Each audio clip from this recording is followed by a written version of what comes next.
J'ai commencé par les défenses étagées. Il y en a pour 8 minutes à peu près. Donc défense étagée, et elles vont être de plus en plus étagées. Donc la première c'est contre Chambéry, vous voyez, donc un 5 je dirais, de zone, essentiellement sur défense de zone, vous voyez, avec des joueurs qui flottent côté ballon, des joueurs qui s'alignent. Alors ouais, moi je ne veux pas arrêter de faire mes autres trop, mais je veux dire. Donc là on est sur une défense que moi je qualifierais d'un 5 de zone, avec un joueur 3 avancé, des joueurs qui flottent, qui recherchent des alignements. Stop. Hop, ouais.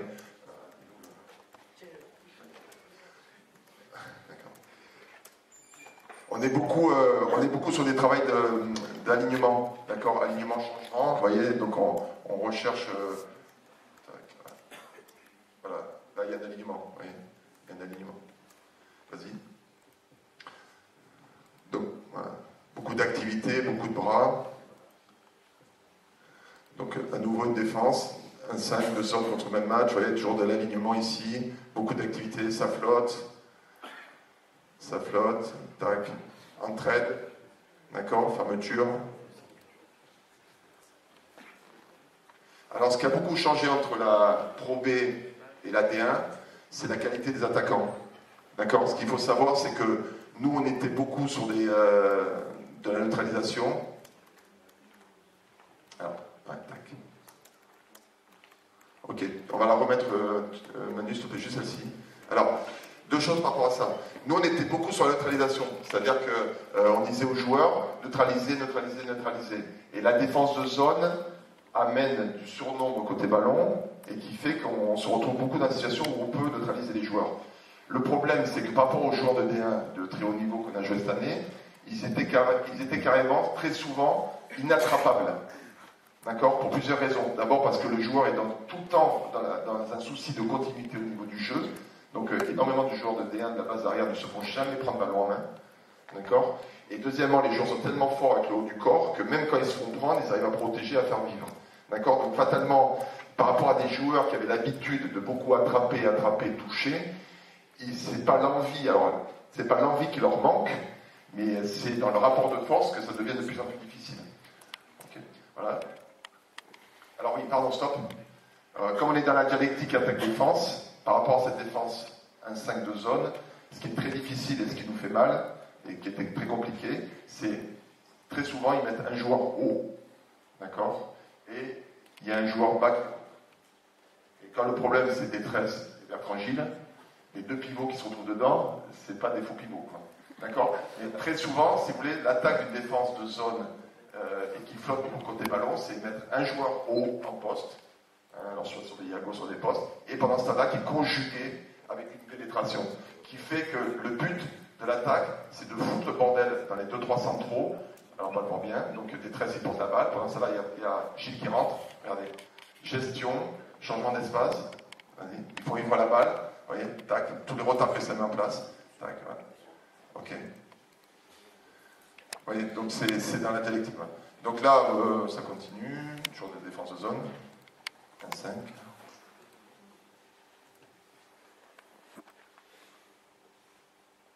Alors, ok, très bien. Deuxième chose, deuxième difficulté, tu peux la remettre juste celle-ci. Deuxième difficulté sur l'attaque de la défense de zone, ce qu'on a vécu nous, la qualité de la conservation de la balle faite par l'attaquant. Je vous ai dit qu'ils ne se faisaient pas choper ballon en main. Et la deuxième chose, ils ont la faculté à être performants dans la transmission, et comme la défense de zone est une défense qui flotte côté ballon, si la qualité de la transmission est bonne, vous êtes en difficulté parce que le ballon il ira toujours plus vite que vous. Donc vous le voyez ici, une fois qu'ils ont mis en difficulté sur un Iago, tac, toujours pareil, un poste haut, et là, prise d'avantage de Basic, parce qu'il a un crédit d'action qui est important, et après la balle elle va vite, décalage. D'accord. Ok. Dans la dialectique attaque-défense, c'est des choses qui mettent les défenses en difficulté. Contre Nantes, beaucoup d'activités, vous voyez, des activités, des bras, beaucoup de présence, beaucoup d'entraide. Stop. Les mecs sont en train de gérer. Il parlait tout à l'heure, Francis, de communication. Vous voyez, le ballon est là. Là-haut, il est en train d'en parler. Vous voyez, il sait que ça rentre, il y a une pénétration. Eux, ils mettent les bras pour dissuader. D'accord. Là, ils sont en organisation par rapport à ce qui va se passer ici. Ils sont en train de communication. Il montre le bras, il est en train de s'organiser par rapport à ça.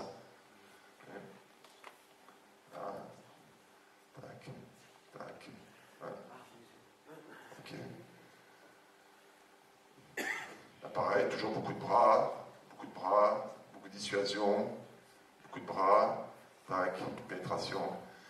Voilà. Le but, quasiment tout le temps, c'est d'exploser le secteur central. C'est-à-dire que le but de l'attaque, c'est de perturber les deux mecs qui sont là. Voilà, vous voyez, à nouveau, pénétration dans le dos, et ainsi de suite.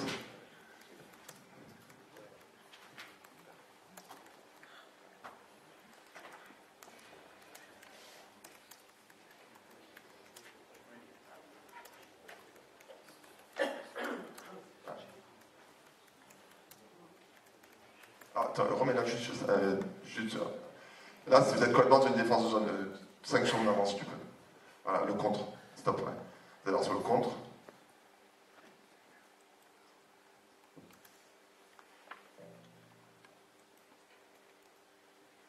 Voilà, top. Voilà, 3 joueurs face au ballon, vous êtes 100% dans une défense de zone. Ah, ok, ça parle par rapport à ça. Enchaîne.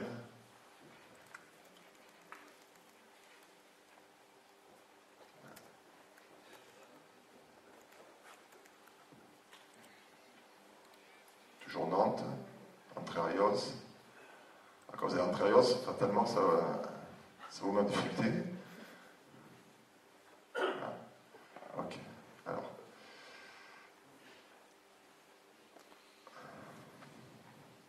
Je vous laisse voir et après on va la regarder parce que je vais vous dire deux choses par rapport à ça.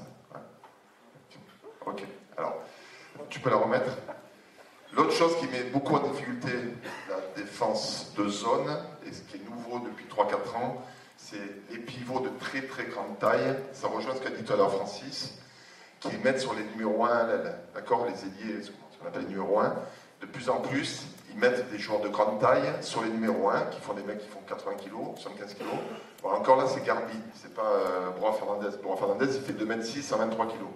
Hein, et c'est encore plus prudent, vas-y. Voilà. Alors après, comment c'est arbitré ou pas? D'accord, on en a parlé hier soir, l'arbitrage par rapport à ça, c'est très compliqué. Donc vas-y. Et ça, c'est quelque chose qui met vraiment en difficulté les défenses de zone, parce que cet espace-là, il est très très difficile à défendre. Tac. Donc on retrouve ce qu'on a dit tout à l'heure, le rôle du numéro 1 qui fait 50 kg de moins que le pivot.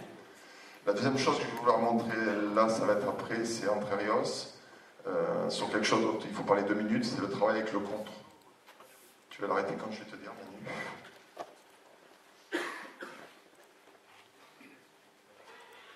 Tiens-toi prêt, Manu.